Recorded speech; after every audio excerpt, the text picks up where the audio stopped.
అంటే ఇప్పుడున్న ప్రస్తుత కాలంలో ఒకప్పుడు 40, 50 అప్పుడు వచ్చేసారు గుండెపోటు. కానీ ఇప్పుడున్న కాలంలో 20 ఏండ్లకి మనం చూస్తున్నాం రీసెంట్‌గా ఆటోమేటిక్‌గా పడిపోతున్నారు. ఏంటి అంటే గుండెపోటు వచ్చి చనిపోయాడు. ఇవి ఈ మధ్య కాలంలో ఎక్కువైపోయింది గుండెపోటు. ప్రధానంగా అసలు కారణాలు ఏంటంటారు?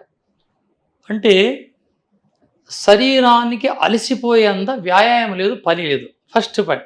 ఓకే. రెండవది ఏదైతే తినాలో దాన్ని పక్కన పారేస్తుంటాం. ఓకే. ఇప్పుడు చూడండి, అద్భుతమైన ఒక రెమెడీ ఈ ఛానల్ ద్వారా నేను ఇవ్వబోతున్నా. ఈ గుండెపోటుకి 20 ఏళ్ల పిల్లలకి ఇంకా చిన్న పిల్లాడి వరకు పండు ముసళ్ళ వరకు స్టంట్ పడుతున్నాయి ఈరోజు హార్ట్లో. అలా ఈసీ చెక్ చేసినామా హార్ట్ వీక్, లేదా కవాటకాల్లో బ్లడ్ అడ్డుపడింది, రక్తం చిక్కబడింది, ఎంజుగ్రామ్ చేయాల. అసలు ఎంజుగ్రామ్ చేయడానికి కారణాలు వెతికితే రక్తం చిక్కబడింది, రక్తం ఫ్రెజర్. ఇంత ఫ్రెజర్లో రక్తం బాడీలో తిరగలేక ఎందుకు పోతా ఉంది? శరీరాన్ని మనం అలా మార్చుకున్నాం. దీన్ని మనం శరీరం అలా మార్చుకోవడం ఏం చేయాలి? మనం ప్రతిరోజు రాత్రిలో ఒకడు గుప్పిడి కరివేపాకు, పచ్చి కరివేపాకు బాగా దంచి పేస్ట్ చేయండి. గోరువెచ్చని నీళ్లలో ఈ పేస్ట్ కలపండి. కాస్త బెల్లం వేసి బాగా ఇలా తిరగొట్టండి. వడబోసుకొని భోజనం చేసి నిద్రపోయే ముందరగా ఒక చాయ్ కప్, చాలా అవుతుంది ఒకే చాయ్ కప్, ఇలా అలవాటు చేసుకుంటే జన్మలో వానికి గుండెపోటు రాదు. రెండవది ఇక వచ్చేసింది. ఇప్పుడు ఏమి చెప్పాను నేను? రాకుండా ఉండడానికి ముందు జాగ్రత్త చెప్పాను. పేస్ట్గా చేసిన కరివేపాకుని గోరువెచ్చని నీళ్ళల్లో ఈ పేస్ట్ వేసి కాస్త బెల్లం వేసి కలిపి వడబోసుకొని తాగమన్నా. ఎవరికి? గుండెపోటు రాకుండా ముందు జాగ్రత్త. ఇక వచ్చేసింది స్కానింగ్ చేయించి అది స్టంట్ లేయాలని చెప్తారు డాక్టర్. అప్పుడే మనం ఏం చేయాలా?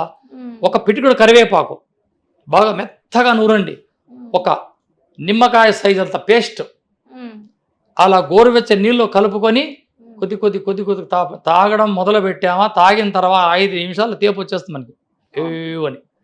ఎప్పుడైతే ఇలా తేపు రావడం మొదలు ఈ ప్రక్రియ కనీసం 11 రోజులు చేస్తే మీ కవాటకాల్లో ఉండే కొలెస్ట్రాల్ అలా వెన్నమాది కరిగిపోతుంది.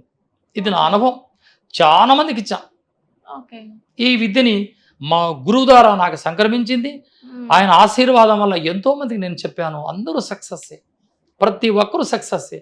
అంటారు ఆయుర్వేదంలో కరుణుడు లేని భారతము లేదు, కరివేపాకు లేని సాంబారు లేదు.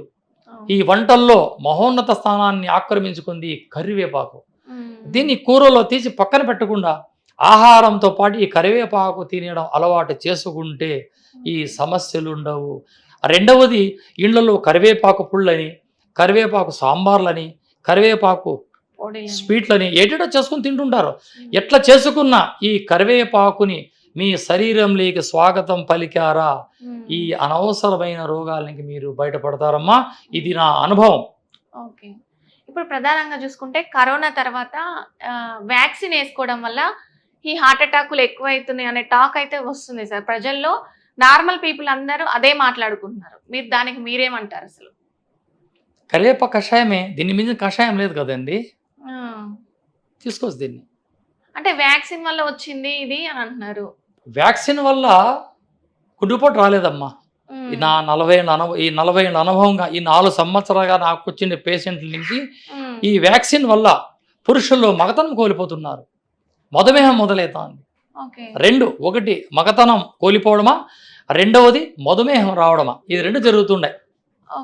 శరీరం ఎనర్జీ లేకుండా అయిపోవడం, నీరసించిపోవడం, ముఖంలో కలేబరం లేకుండా పీతకల మాత్రం రావడం, థైరాయిడ్ వస్తూ ఉంది, మధుమేహం వస్తూ ఉంది, ఎలక్షన్ పోగొట్టుకుంటున్నారు. ఈ 3 ప్రధాన కారణాలు ఈ వ్యాక్సిన్ ఇంజెక్షన్ ద్వారా.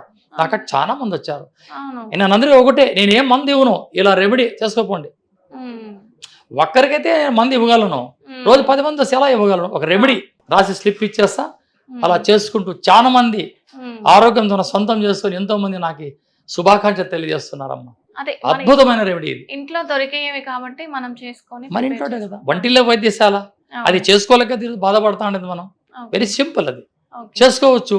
ఈ ఛానల్ ద్వారా ఈ యొక్క మెసేజ్ని లక్షలాది మందికి నేను పంచుతున్నది నేను గర్విస్తున్నాను ఈరోజు.